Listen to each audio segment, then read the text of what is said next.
Welcome everyone to MailFuzz TV. I am Peter, that is David, and we are here to talk about the Continental from the world of John Wick.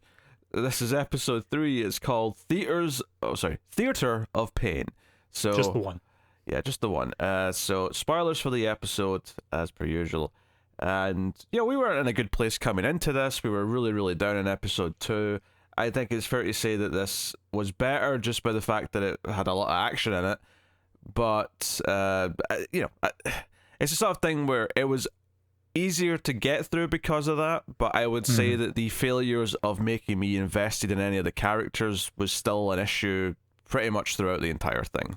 But I will agree for a lot of that. However, I do think that this is one of those things where, because of how much I was already kind of invested in the John Wick world, and because I figured that this is where most of the budget went to, which, by the way, it's obvious this is where most of the budget has gone to. I was actually enjoying myself. I was actively enjoying myself through most of this episode. The only times I would say that I was really about it was when we kept, for whatever goddamn reason, cutting back to that dojo plot. I couldn't bring myself to care at all. Yeah, that entire thing's a bit iffy.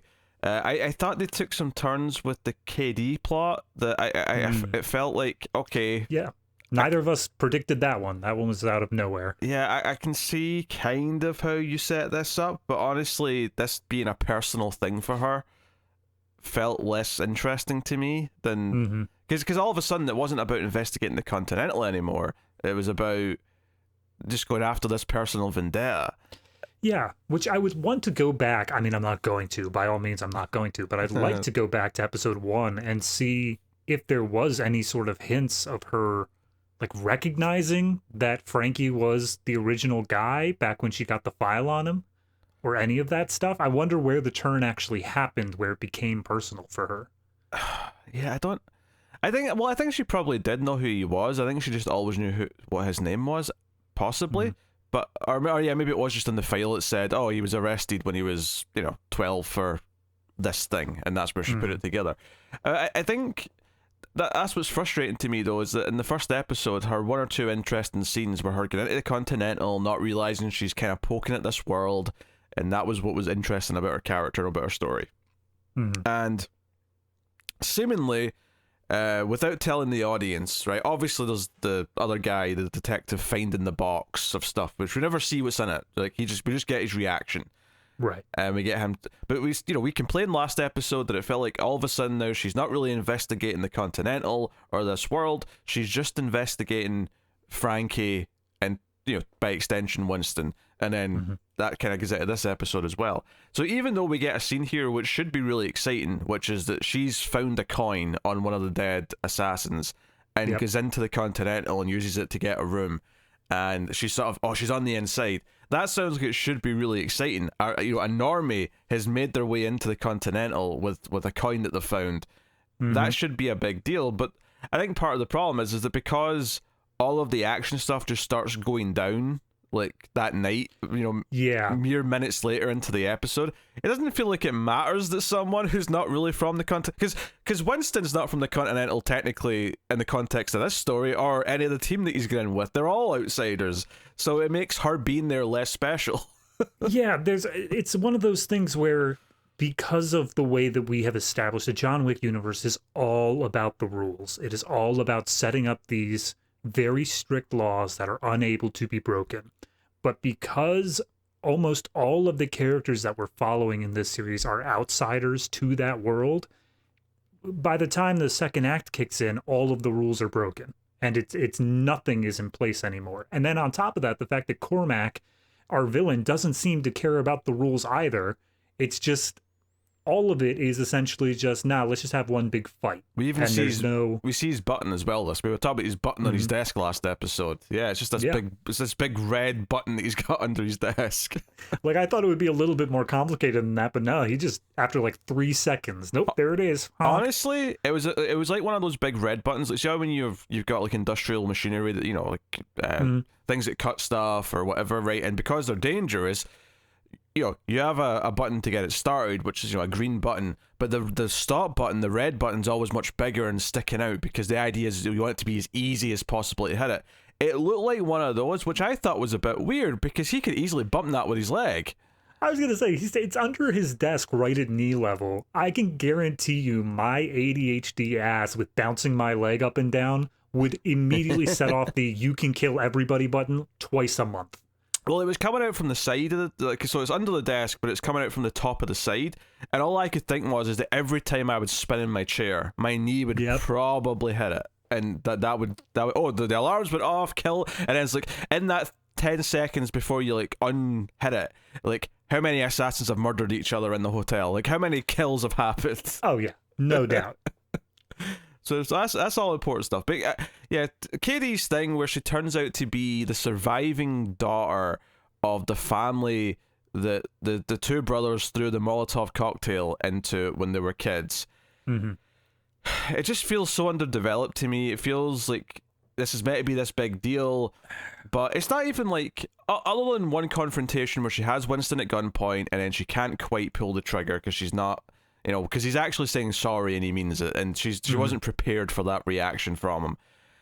Other than that moment, it's not like there's like a big, like, oh, we realize we're both going after the same guy, or you've earned my respect kind of moment, or on some level we understand each other. It kind of feels like it just... She kind of just keeps stumbling into scenes for a lot of this episode, and then eventually she stumbles into the scene where she kills Carmack, and that's just the end of it. I think the biggest problem with her character for me, though, is that the moment it's revealed that she was the girl in this apartment that survived, she stopped being, as you called it, a normie. She stopped being just this random person who stumbled in on this world, and now it feels more like, no, destiny and fate has forced us here together, and this was always going to be. My bigger problem in that, though, is that it makes all of the investigation of the Continental, all on the fact that it's how she gets in the building, right? Mm-hmm. It makes all that stuff kind of irrelevant. It's just a device to get her in the building. All the stuff that made it interesting to me in the first episode is all gone, because now it's just about her personal grudge. I know you didn't care for the movie, and I'm not going to try to defend it here, but did you watch Last Jedi? Yes, I've seen Last Jedi, yes. Do you remember that hilarious part at the end where they decide to wrap up Finn's romance plot as the base is literally exploding behind them?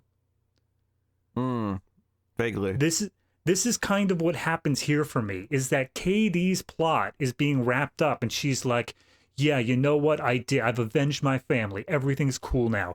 And she starts walking away. Meanwhile, the entirety of the Continental is like about to collapse on top of them. And she doesn't seem like she cares at all about this. And I think that's the bigger problem here, is that her plot, what seemed like it was going to be so integral of investigating the Continental, ends up being that she couldn't give less of a crap about the Continental and whether it's still here or not in the end. She only cared about the one thing, and now she's just walking off into the sunset. Yeah, the only thing I really liked... I mean, she's alright in a couple of action scenes, but the only thing I really liked about her plot at all is the one moment right before she kills Carmack. Carmack goes, wait. Because she's pointing the gun at him, and he's like, wait. I've done something to you, haven't I? Bang. I did think that was a funny, like, he doesn't really remember who she is or what it is, but he's like, you know what, I've wronged a lot of people. I bet I did something to you. Yeah. That's upsetting. But see, that's not her moment, though. That's Cormac's That's Cormac's moment, yeah. But yeah. It's the only thing I like about the entire plotline all episode, really. I got a mild chuckle out of when she finally does get the coin. She walks up to the doorman, the doorwoman, and she's like, I would like a room, please. And she slides the coin across. And the only bit that got a chuckle out of me was she asked, do you have any baggage? To which Katie replies, oh yeah, tons of it. And then just walks away as normal. I thought that was a bit on the... it was on the nose. It was. I was laughing because it's a stupid line, but it was funny in that way. But as soon as she said, "Have you got any baggage?" I already made the link in my head. I was like, "Oh, that's got a double meaning because she has a lot of baggage." But then she actually had to say it out loud. Yeah, I've got tons of it. Like, all right. Well, I guess I was kind of torn between whether or not they were going to have her actually pull up like tons of bags of guns and stuff that she had and actually need assistance with it, being like, "Yeah, take these to my room." Yeah, so I thought who was the most interesting character in a lot of ways in episode 1 was just made less interesting by becoming this generic revenge plot over the course of the 3 episodes. So that was a shame. Yep. You know, because that was the thing, is like in this episode she's like really determined to get to Winston. Like she wants to find Winston for the first like chunk of the episode. I did actually like their first little crossing of paths in the other hotel lobby, where they had that slow motion like turn and look thing, and it seems like Winston's going to be able to make it out without her even noticing that it was him. But then she stops him at the door and is like, "Winston Scott," and then there's a whole firefight there. I think that was a well done moment at the very least. Well, in a vacuum, I can see why, but I just to me, this sudden desire to get to Winston felt so out of nowhere, because I didn't feel this fire in episode 2 of like why she was investigating and cared about Frankie, right? It like everything from last episode, it was like we complained about it. It was just don't investigate this thing. I'm still investigating this thing. This is like, it's not like as soon as she looked at that file, she had this drive immediately, and like we would get as the audience, oh, there's something else going on here. There's something more to this that we're not quite getting. So when it got to the point in this episode where she starts going on about who she is and why she's after Frankie and Winston, I'm like, okay, yeah, okay, the Molotov thing was a thing, I guess. Yeah. All right, fair enough.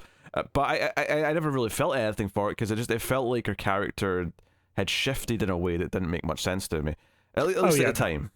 No, I when I say that I enjoyed that moment, it is fully on its own, not in terms of the scene, but in terms of this episode, because by the time this episode starts, she's essentially fully shifted over into just Winston. Like, she is already narrowed down. Winston's the guy I need to find. He's the only thing that matters here. And obviously she's figured out to some extent that Winston is responsible for the death of her family. So if you look at it in the other 2 episodes, yeah, it doesn't make a lot of sense, but I think it works if it's just this episode on its own, which honestly, I think that's the one thing I was coming out of this episode with. We didn't need the last 2 episodes. We needed maybe like 3 scenes collectively out of the last 2 episodes. I was thinking this as well, maybe a little bit more than that, but I was thinking this entire miniseries feels like it should have just been 1 2-hour movie as opposed to 3 90-minute episodes, because I think you have to do a little bit of setup, but the entire like, so this one's a little bit longer, it's about an hour 40, almost the entire like hour, the last hour is in the Continental, and it's all the action inside the Continental. And I think if you just gave an extra 20 minutes to the start and got through the beats that were important from the first 2 episodes quicker, cut out the dojo subplot, cut out half the characters, honestly, I would, you know, half of them could go. I think you could have made it like a tight enough movie that, and some of the things that we're complaining about would maybe be less of an issue, because we're not seeding them out throughout 3 episodes. So we're theorizing episode 1. Oh, where's this going? Why is this important? And there were so many things that were not important and were not really that big a deal.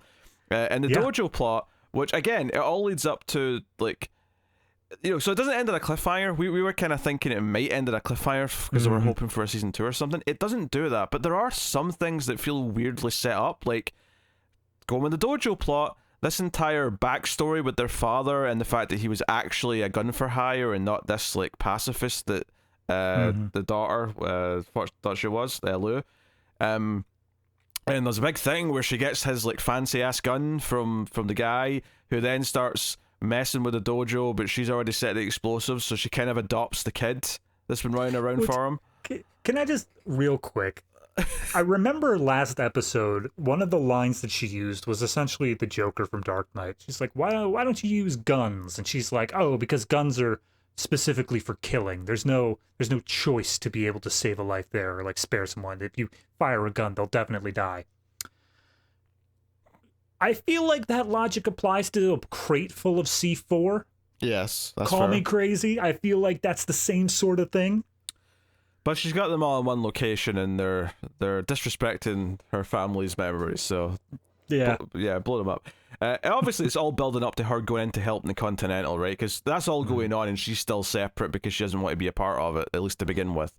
Yeah. which, okay, fine. But yeah, like you said, every time it cut to this subplot, it was like, oh my, look, why? You're just dry. Like, this is 10 minutes. We could just cut from the episode. I like how we brought back in that little boy who was throwing rocks through her window just to give him a single line that he then re-says later on in the episode, as if that justifies his entire existence. Because he's looking over like this table full of objects, and one of them draws his attention. He's like, some objects speak to me. And then fast forward 30 minutes, as she goes and joins the fight, she's about to be killed. The boy shows up in an air vent, drops her father's gun down to her, and repeats the line. And that's the last we see of this kid. Yep. But now she's going to take care of him, I guess. But he's not there. That's the thing. For all I know, he died in the vent somewhere. It's so weird though, because it feels like a lot of this cast of characters they're setting up because we're going to see more of them in some capacity, and maybe there's a plan to do a miniseries just on the, some of them individually, or maybe we've got Ballerina down the road. Yeah, but that's not. But is that set in the past? I don't know.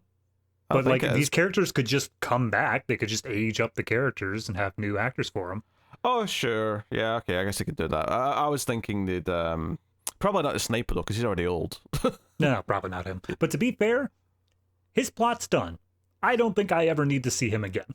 No, I mean all his plot is in this episode is that he pretends to be an exterminator to trick some old woman out of her apartment so he can use it as a sniper nest for the Continental. And she comes home because she forgot her medication during the sniping, and he ties her up, but he's very nice to her the whole time, and just kind of keeps chatting to her, and even suggests at one point, and they go on a date to the Botanical Gardens or something like that, and at the end she's like, I've never been to the Botanical Gardens, and it's like, oh, somehow he's appealing to her, despite the fact that he's a sniper who was killing people from her window. He's got that southern charm. Apparently, yes. That's basically his whole thing. Yeah, pretty much. Yeah, I think obviously once you get into the Continental, there are some interesting fight scenes. I will say there are just some weird progression things that just stuck out to me as being weird. The one that really felt odd to me. So early on, when Winston's going back to his hotel, Lou's going to the hotel and she's being followed or whatever by our detective, by Mayhew. So there's a scene where Mayhew gets into a car with KD, and they talk about what's going on, but then he's like, hey, I know what's going on, and he confesses to like looking at her stuff and all that, and it's an amusing enough scene because he tries to sort of sell it as like, hey, I want you to know I'm here for you, and all this stuff that's happened to you in your life, like if you need to talk about it, I'm here, and then she punches him like 3 times because he broke into her place and looked through her stuff. And so that was a funny like ending to the scene on its own. But what bothered me about this is that she then goes straight to the hotel where Winston is, right? And has her interaction with Winston, and then there's a couple of hitmen, and she gets like a blood. She didn't get shot, or the bullet grazes her. Right. But immediately Mayhew is like outside and comes running in, and it's like the fight never happened. It's so weird. It's like there's no passage of time. It's so weird that they have that confrontation, and then within like 4 minutes of screen time, he's running in and like asking to like help her. And this is the scene where she gives up her badge, and which by the way, this idea that this was all building up to her giving up her badge because she's not really a cop in her heart, and she's going to go do something uncop-like. I also felt like that came out of nowhere. I was like, wait, okay. Oh, yeah. I out of all the plots in this show, I think that hers was the most mishandled because, again, as we said at the beginning, she had a lot of promise. She had a lot of potential to be this very interesting outsider looking in. But by the end of the movie, there's essentially nothing differentiating her from any other hitman that's in this hotel.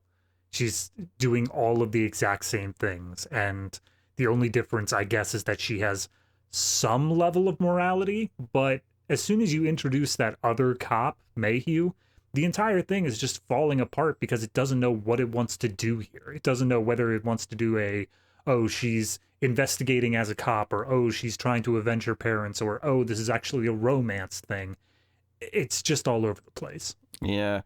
Because it feels like her, Yen, Miles, and Lou all feel like characters that are supposed to show up in something again later. They all feel like they've been set up so we can come back to them. And maybe that is just them hoping for a season 2 of some sorts or whatever it may be. But speaking of them, Yen's obviously wanting revenge. She wants the twins. And to be fair, they didn't do that thing with the twins that we thought they would, where one would see the other one die. They kind of just die independently from each other without either one ever knowing the other one's dead. So I think that was solely by the purpose that they realized they introduced more protagonists than they did antagonists. So they have to go fight separate people, yeah.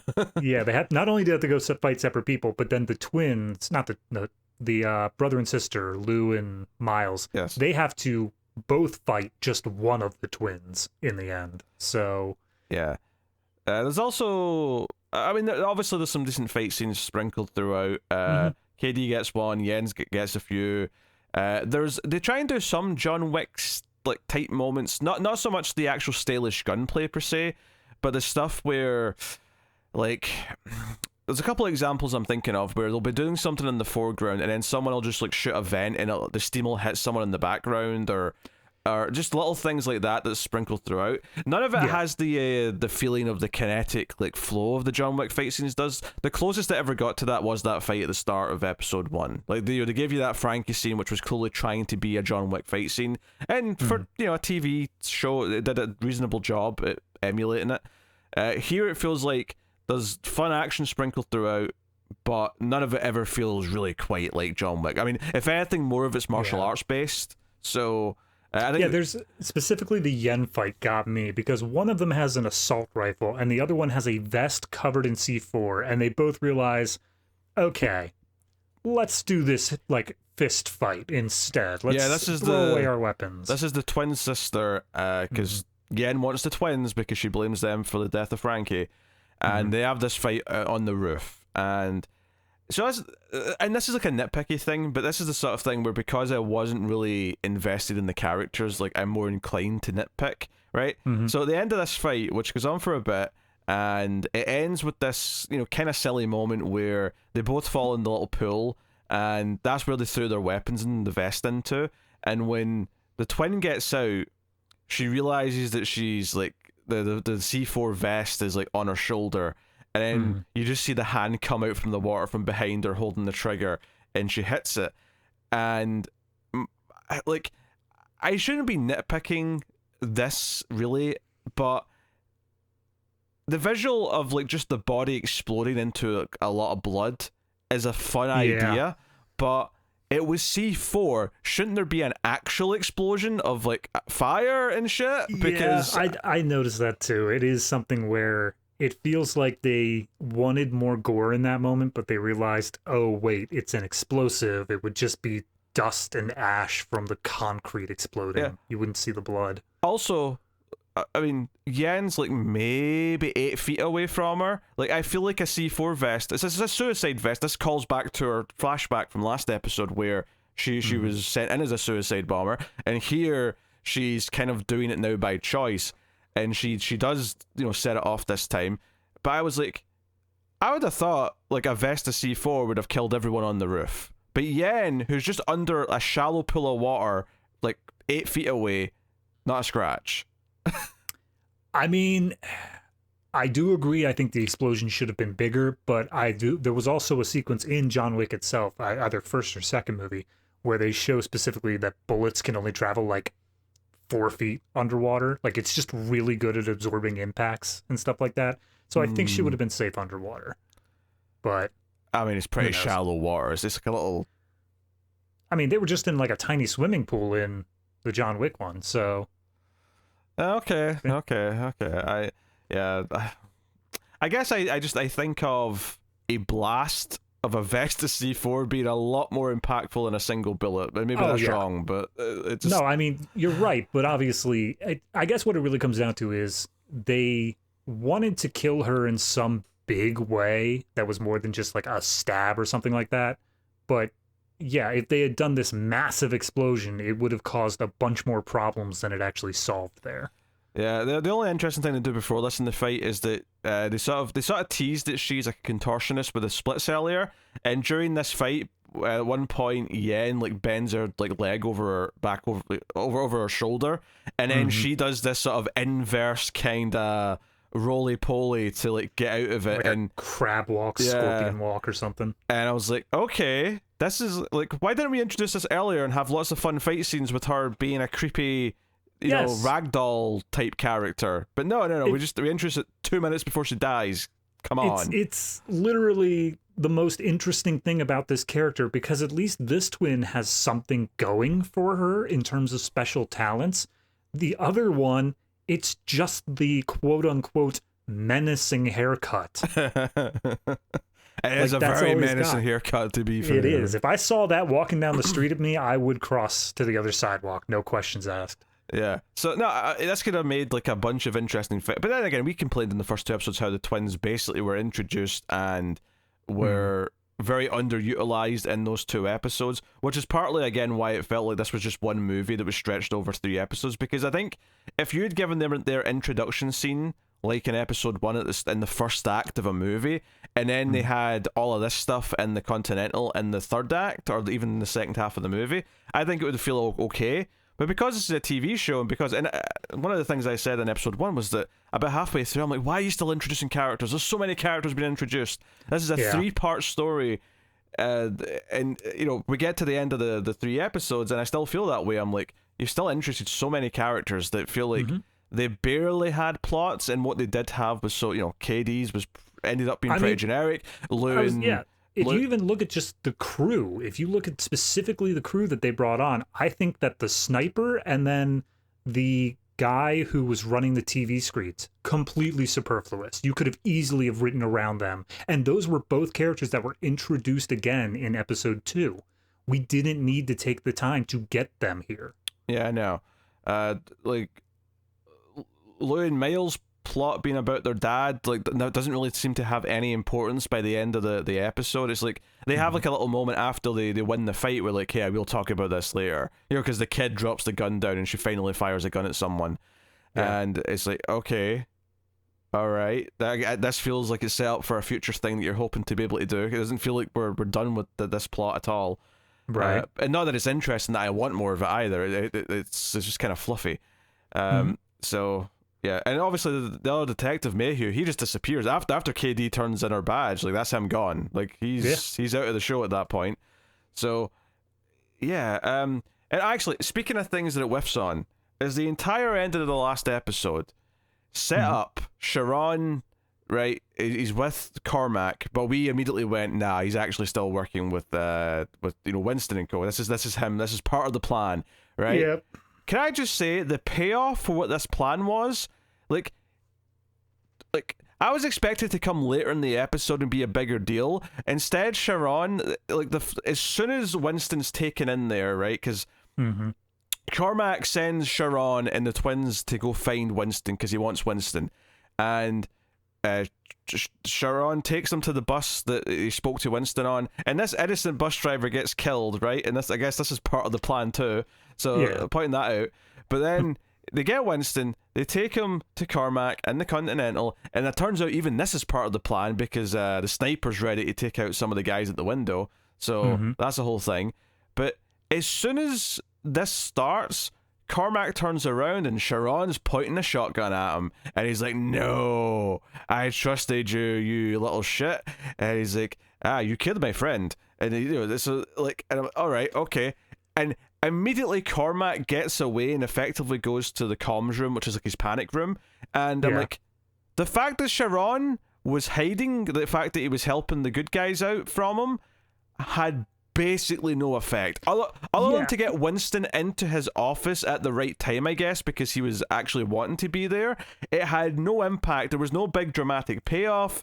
And then from that point on, Sharon's just kind of, he's around. He occasionally fires a gun.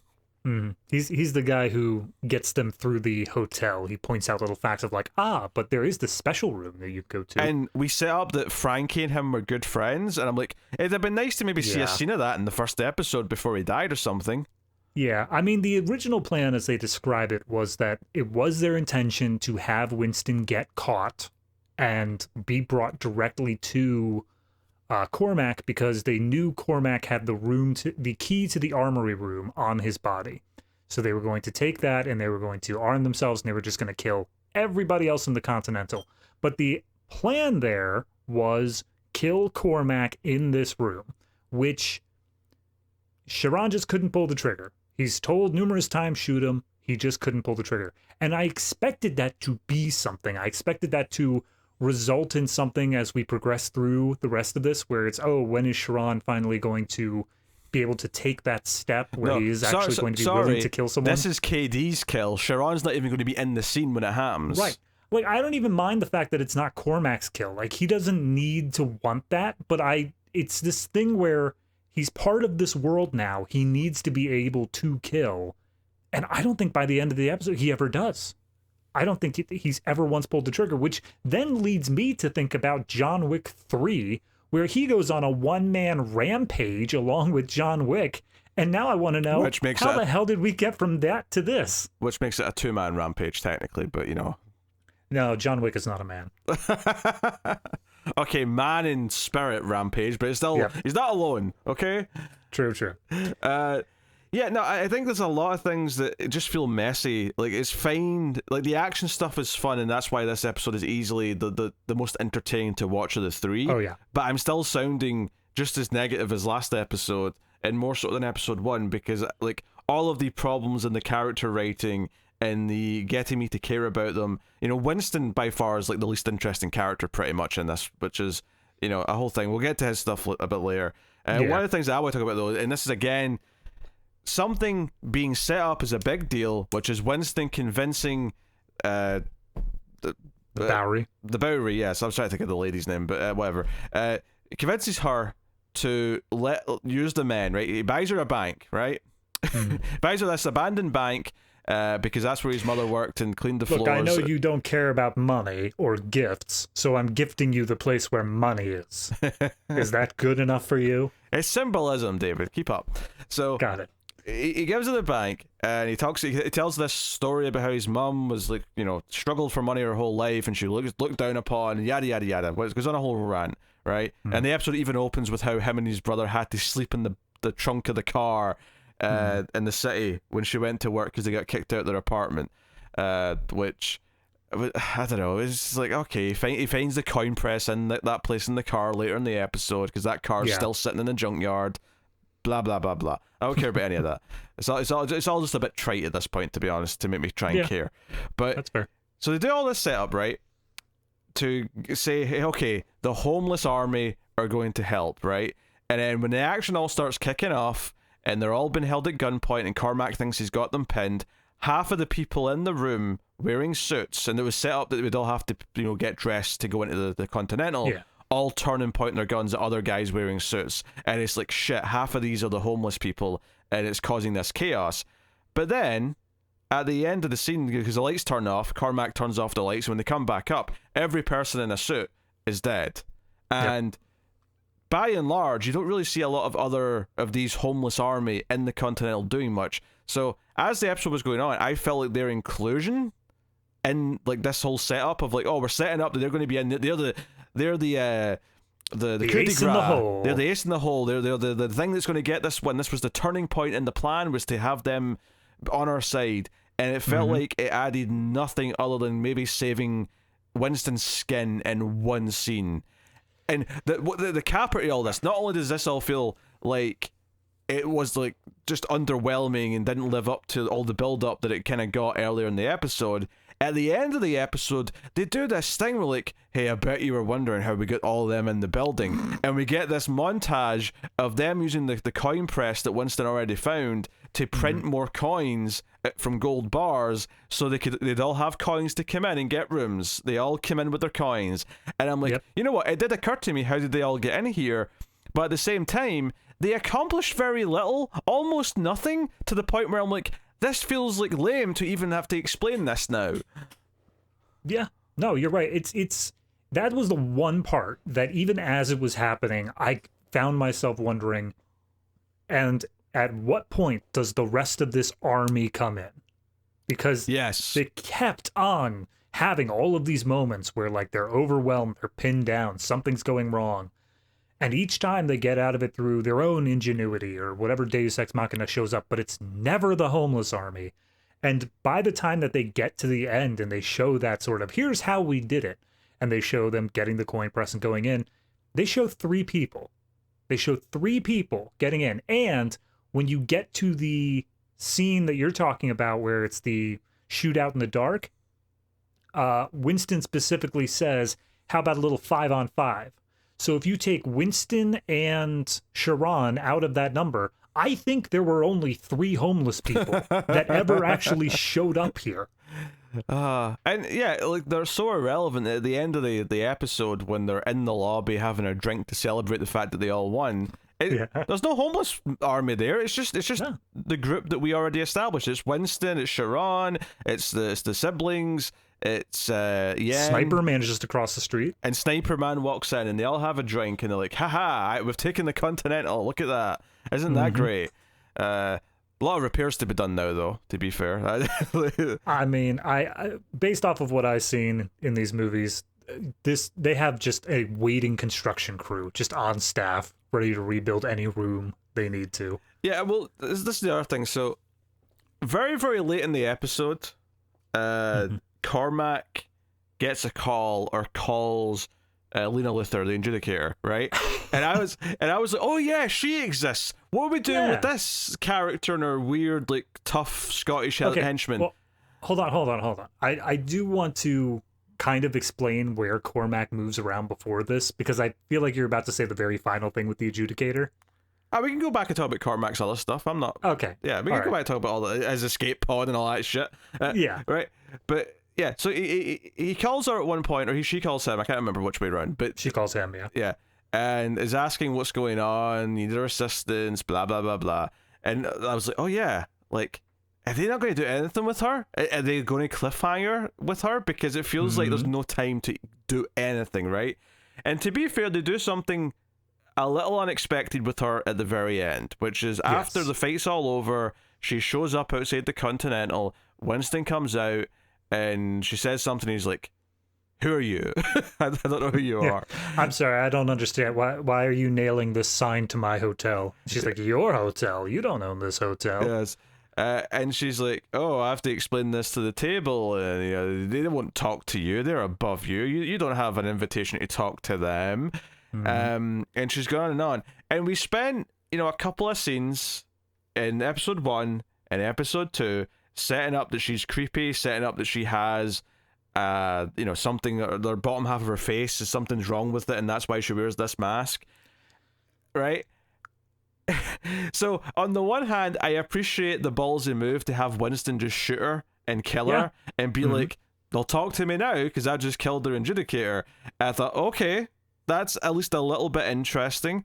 They're not going to get into the specifics of how he makes a deal with the table to run the hotel now. Maybe this has earned their respect in some weird way or something. I don't know. We just see him happy on his balcony sipping a drink like he does. I mean, I didn't want to get into it, but what you just described seems like what they want season 2 to be. I know that this felt like it had a nice little bow, but as soon as that scene happened and it opened up this whole new box of worms of, hey, he just killed the adjudicator, and the high table is like looking towards them. That's season 2. That's it. He's taken this hotel by hostile force, so he doesn't really run it in the eyes of the table yet. But I assume that's what a season 2 would be telling the story of, is how he ends up officially being a part of the system. But so on the one hand, I can appreciate that ballsy move. It did surprise me. But when I stop and think about the setup time that we had for this character, and it felt like they were building her up to be a big deal, like she was the big scary thing that was going to come in and do something, especially with the big scary henchman who was like, this is the thing, the first scene we had with them, they set up that he's this big tough guy who tortures people and that he's really scary. He has not done anything to anyone in episode 2 or episode 3. Nope. So why did she have the big scary henchman? She didn't need him. He's there to give the concept of strength, the idea that they could do something eventually. He literally has done nothing in episode 2 or 3, which means that you could have just had her on her own. The adjudicator in John Wick 3 was on her own. She didn't need someone else with her. Maybe that was a high table decree later on. It's like, well, clearly the henchmen are useless, so just go on your own, do whatever. I feel like it's just the running thing of this miniseries is that there's so many things that they spend time setting up. And in hindsight, it feels like they spend so much time setting up 100 different goddamn characters because they have to fill the runtime of 2 90-minute episodes before they get to the majority of the plot that we're actually going to be doing. Which let's face it, isn't much plot. It's mostly just action, and that's fine. If you're just going to give me a fun, it's Die Hard in the Continental building type story, like, I'm all for that. I'm all for them using, like, they set up these pneumatic tubes that they have the messages go through early in the episode, and then later on the guy downstairs starts putting, like, explosives in the pneumatic tubes. That's a fun idea. It doesn't last very long because quite quickly the twin. See, that's exactly what my problem with this series as a whole is that each episode individually is okay-ish. The second one's definitely not great. Second one's pretty rough, but yeah. But it's okay-ish. The biggest problem comes in is that they have zero forethought. There are so many things that are introduced in this third episode. The pneumatic tubes is the perfect example. Yeah, I should bring episode 1. Yeah. They could have easily put it there. They could have had it at any point there. But instead, we have this introduced, like, second act of this episode saying, oh, yes, these tubes go everywhere. And it's how we communicate with people. But then they also show that they have an intercom as well, and that's a way to communicate with people, and they have lights in every room, and that's a way to communicate with people. Like, it has these great ideas that on their own sound awesome, sound like a cool thing to do, but they don't consider how they are meshing together into this world, so that by the time that they are introduced, you pretty much just have to drop them immediately and not focus on them, or solve whatever it's going to be immediately and then never mention it again. And the biggest thing for that is in Cormac's plot, because Cormac, I feel, introduced about 4 or 5 different brand new concepts that were each immediately wrapped up. There's a self-destruct system, obviously that's a big thing towards the end of the episode. Yep, there's an operations room where, like, on a floor that nobody knows exists. Yeah, honestly, the fact that they never... That's the biggest one for me, is that there was no mention of the... Like, we should have seen Cormac go to that operations room, like, episode 1 or 2 even, and show him use it as, like, a base. And that... Because the idea is that when he gets attacked in episode 3 and they've got him cornered and he runs off, when Sharon can't shoot him, at least if... We got the idea that, he's running to that room. He's running to that room that's effectively his panic room. We'd understand, we'd have some concept of where he's trying to get to, and that would have made that, like, more fun. But instead, it's just him yelling and being mad as he's, like, on his way there until he gets there. Yeah. And then Sharon explains after the fact, he's went to the operations room, that's where he must be. There's so many things that... And again, I still think this would work better as just 1 2-hour movie, but this is the sort of thing you'd put in the first act of your 2-hour movie. You would set it up early on. You'd set up that, you'd set up the tubes, you'd set up all these things that you're going to play with in the action scenes later on. All these things that are going to establish the geography of the building. And despite the fact that this had whole 2 other movies to set everything up, it didn't do any of it. No. All it did was set up character plots that kind of don't feel like they matter that much. I think you said it perfectly, is that all you would need is a trimmed down version that would take half an hour, 45 minutes of the first 2 episodes. Put that at the beginning. That's all you need. And while he had a good action scene at the start, you completely, like, you don't have to know you don't have to see Frankie. Like, Winston comes back to New York, his brother's been killed, just get him involved that way, right? There you go, right? His brother stole something, and maybe he gets it in the mail. His brother posted it to him before he died, and that's how he got rid of it. And that's how he comes out of the plot. That's it. Everything with Frankie you've cut out. It probably means you lose Yen, which is a bit of a shame because she is one of the slightly more interesting characters, but honestly, there's too many, and I think if you're losing Frankie, you probably lose her. The way that I would see it is, okay, Frankie died, whatever. Have it be that there is a reading of the will or something. And you could do that, the only things he has to his name is a couple of trinkets and the old family car. And the family car goes to Winston, and it has the coin press in it. He doesn't know it's in there, but And then, he's brought in by Cormac. And then all the little trinkets and stuff go to Yen. So that way she has a reason to at least be in the story. Because Winston's like, oh, who the hell is this woman? Why does she know my brother?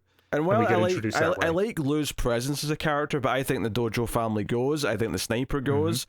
I think all that stuff goes. I think you focus primarily on Winston gaining the trust of Sharon, because that friendship's supposedly important for the future of the franchise. So obviously prequely, but I think it does have to be there. And then maybe KD would stay, but you would rework her a bit. And I think because if you have less characters and you have it more, say, like, because Sharon's not a big fighter at this point, Winston's not a big fighter, and in this episode we see KD actually does take on a couple of assassins and does quite well. Like, what if let's say you sort of shape it a little differently so that KD and Winston get on the same page a bit earlier, and she kind of becomes the fighter who's kind of guiding them around the hotel and actually kicking ass. Like, you condense a lot of the characters down, you make them feel more important because they've all got more to do because there's less of them. Whereas here, everyone's spread out, everyone's got their own just little couple things they're doing, and none of them feel like they have enough to make them feel worthwhile. Yes. Now, I do want to, we already kind of talked about it because it's where KD's plots end, but I want to talk about in terms of Cormac and possibly the worst sequence of this whole goddamn thing. For me, at least, in terms of nobody's acting right. So when KD has Winston at gunpoint, is about to shoot him, is about to light him on fire, is actually what she's going to do, because it's all about that poetry. It rhymes. It rhymes, of course.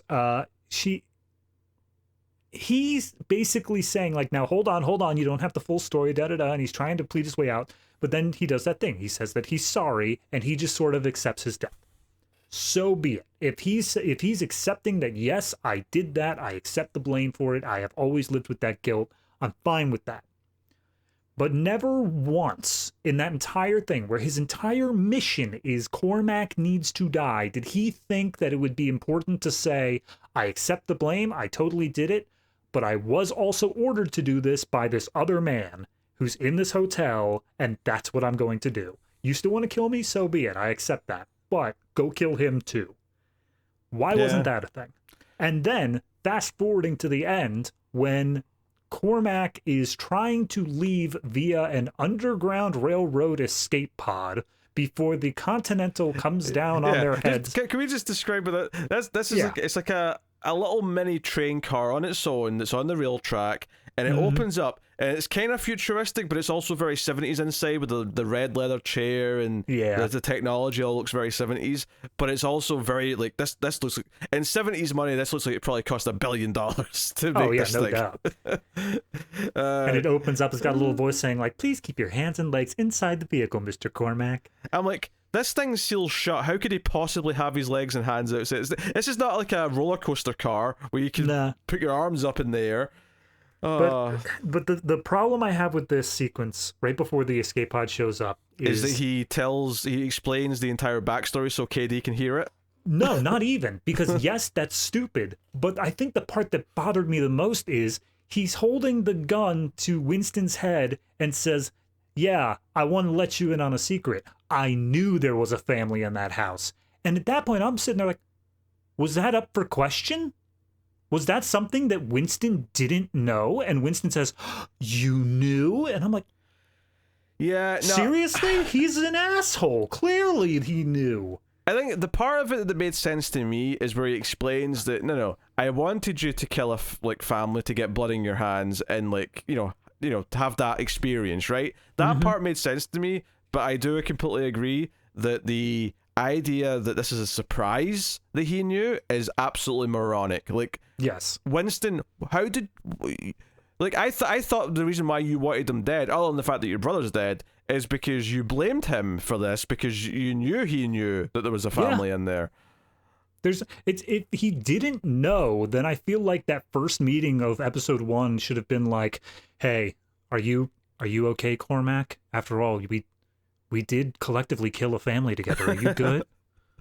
I don't think he gives a shit. No, exactly. Just the callous nature of Mel Gibson should be enough to say, he knew there were people in there, but didn't. Ah, God, I just hated that line so much. The moment Winston's face looked all confused, like, oh, you knew there was a family. I gave up in that moment. I was just done. And then I love the little things that John Wick in the universe has, especially with all of its stupid little Latin phrases. So like when all the killing is allowed, they send out these little pneumatic tubes with wanted posters of the gang to say, oh, these are the people that you're allowed to kill. You can go apeshit on them. But the idea of a self-destruct sequence for the entirety of the hotel is just bonkers to me. The what was it called? The Defensidium Protocol or something? It was something stupid like that. It's too far. It's just too much. And it's on top of it, it's introduced like maybe halfway through this episode. Also, can I just say this whole so it's like a two-man thing where two men have to put their hands in and get it going. But then it turns out later that it has to be Cormac's hand because, you know, to turn it off, Winston brings back Cormac's hand. He's cut it off so he can turn it off, right? So the second hand is just the techie who works in this room monitoring things. Like, really? He's the first officer who has to, like, corroborate the self-destruct sequence? That just felt weird to me. Yeah, we introduced this character who, by all rights, has equal power to Cormac in running this hotel, and he's just killed unceremoniously because he doesn't want to do the self-destruct sequence. Yeah, he's also he's Okay. also a really annoying character who's constantly commenting on everything that Cormac's doing. He's kind of he's a delightful fat Englishman. Like, that's his character, and he comments on things. So, I mean, you say equal power only in that he's the second hand in this self-destruct thing. In terms of actual, like, screen presence, he feels like just the nerdy guy who's in this room, and that's all he is, except for the fact that he also does this self-destruct thing. Yeah, he doesn't fit the role that he's given at all. But, like, there's even the part where when Mel Gibson wants to go up to talk to him, wants to get in there because it's a panic room, more or less, he's told that he has to call up first. He can't just show up unannounced. He has to call. And it makes it feel like this guy has some level of importance just by virtue of existing here. It just was so strange the way they wrote this entire sequence. I feel like they got to the third act and they realized, oh, right, we can't just have it be an extended fight scene where they kill their way through everybody and end up killing Cormac. There has to be something that's going to threaten the building itself, which, no, there doesn't need to be. There's a reason that we never did anything like that in John Wick. It's because it's stupid. Yeah, but this is now extended franchise content, which means to make it feel important, you have to threaten something that people care about from the movies, which in this case is the building itself. Even though, I mean, mild spoiler for the third movie, fourth movie? I don't know. The building is gone at the start of the fourth movie. Like, it's, you know, the self-destruct apparently goes down. Does it? Yeah, remember they make Winston watch from the window as his beloved hotel crumbles to the ground? Yeah. They did that. That's right. Yeah. It's, you know, it's even weirder than the fact that they didn't do the exact thing that they had set up in that movie. They had the protocol. They decided to create something entirely new to then do the exact same thing. There's a lot of decades. Maybe they thought of a new protocol somewhere in there. No, because the thing that is relied entirely on tradition and holding these things for thousands of years changes it up every 10. No, I think for me, my biggest problem with it is that, like I said, it's got these big swings, these big ideas, but it's just not thinking through them properly. It's not taking it to the logical conclusion of where it needs to be in order to line up not only with the movies, because if this wants to exist independent of those, so be it. It shouldn't, but if it wants to, it can. But it doesn't even work between episodes. It feels like the people who wrote episode 1, going back to the new Star Wars trilogy, it feels like that. It feels like we had a writer on episode 1 who then didn't talk to the writer on episode 2, who then we got back the writer on episode 1 and just kind of had to scramble to make it all work again.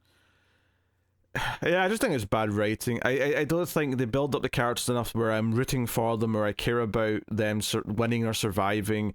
I never really care about the stakes all that much because the stakes are just getting revenge on Cormac, and it's nothing like the dog in John Wick. It's nothing like that. But No. that's such a character study. Well, kind of. I mean, it's still just an action movie, but like it's a character study in that we just focus on John and how it hurts him and how he's determined to do this because it meant something to him.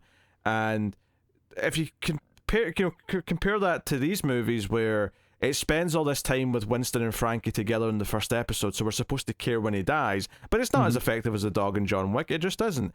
No. Same with KD. Like, that's the polar opposite, where it's a secret that she wants revenge. It's a secret that she has this desire to fulfill this childhood need for vengeance.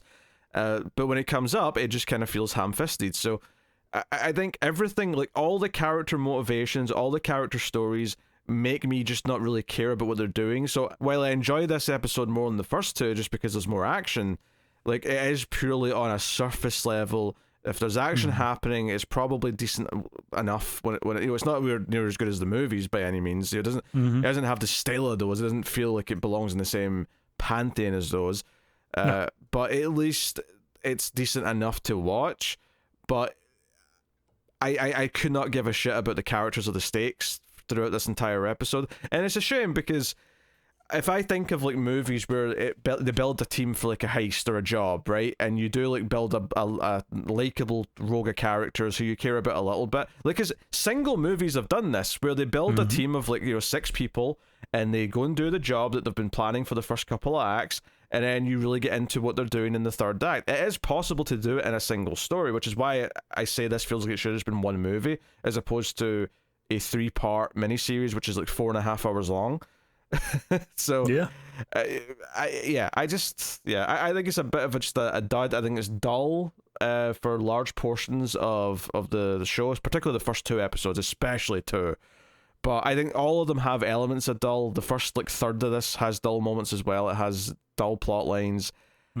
I can't recommend this in any real way. And this feels like your discount supermarket, off-brand Coca-Cola. This is the white label with just the red text saying cola on it, as opposed to Coca-Cola. That's what this is. It's the cheap, like it's got all the bad ingredients. It's not good for you, but it doesn't have any of the taste and substance that the real thing does. Yeah, I think it's really telling that this is something that, like, maybe it's customized to me because I did watch all of the John Wick movies, so I was checking their IMDb profiles and such like that. But every time I was going on to IMDb, this was an ad. This was something that was being pushed as the first episode came out. It's something that I think Peacock really wanted to make a draw for new subscribers to show up and get Peacock specifically for this. And they got me. Haha, good on you. You tricked me. You did it. But I'm on same page as you, is that I can't say that this is worth getting Peacock for. And even if you have it, I can't say that it's even worth going through. It's 4.5 hours. Yeah. It's nearly 5 hours to sit through all this. It's not worth it. I think that if you're a really hardcore John Wick fan, it might be worth putting on just episode 3, but you don't need the first 2 episodes. The only thing you need to know is a little bit of character association, which honestly, you watch the recap at the beginning, you're good. You got it. That's all you need. It's 4.5 hours for what's at best a 5 out of 10. Mm-hmm. I can't recommend wasting 4.5 hours on something that is so middling, right? And that might even be generous, all things considered. I don't know, but yeah. No, it caps out at a 5. I think the biggest problem here is that it is very backloaded. So watching this spread out over 3 weeks, all that we really have in mind is the cool fight scenes. But if we ended instead on the same sort of tone as episode 2, this I don't think would be able to breach a 3. Yeah, I think, and this is the other thing, is it's not a John Wick, because especially some of the sequels, the plots get a little bit weird, and some of the worst things about John Wick 3 and 4 are the world building stuff and the mythology. Like, I really started to get bogged down in that stuff.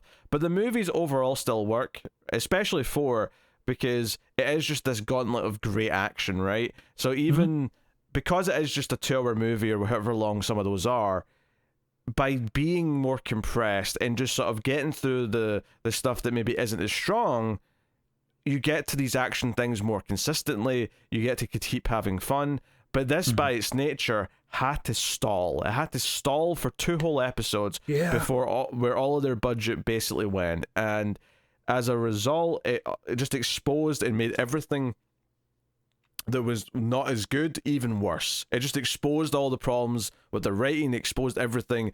I don't know. To me, this has just been a complete, just a showcase of ineptitude, quite frankly. Pete, I remember maybe 2 months ago, I came to you and I said, "Hey, are we doing Continental together?" And you said, "Wasn't planning on it." And I said, "Nah, it's John Wick. Let's go ahead. We'll do it together." Because I thought it looked dull, and then it was dull. I'm sorry. I apologize for this one. Yeah. So you can thank David for getting these reviews, because I honestly was just going to skip it. But in reality, I just wanted to be able to get featured on the TV channel as well. It was the last barrier for me. Okay, fair enough. Yeah.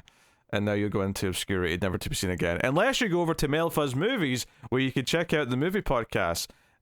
David's on a couple of those, and we talk about franchises, we work through director filmographies over in the collector's cuts specifically. But there's several movie podcasts. We did all the John Wicks, of course, earlier this year, just before John Wick 4 came out, and we did that too. So yeah, go check out Male Fuzz Movies. But of course, you can support all the content over at patreon.com/MaleFuzzTV and get bonuses for your trouble. If not, just hit the like button. Helps out a lot. More people will find the show and channel, so please do. But yeah, I think that about wraps it up, because yeah, there you go. Yeah. The Continental from the world of John Wick, which I can't believe that's the full official title. I can't wait for season 2 when it gets another subtitle added onto it. The Continental from the world of John Wick. The Winston's Revenge. I don't know. Reloaded. Hey, we've already taken enough from the Matrix. We don't have to take any more. The twins were dressed in leather suits doing crazy kung fu. They're gonna keep taking. Like I said, enough. We've had enough. All right, there you go. Thank you very much, guys. We'll see you next time. Keep watching TV. Have we got any vanilla?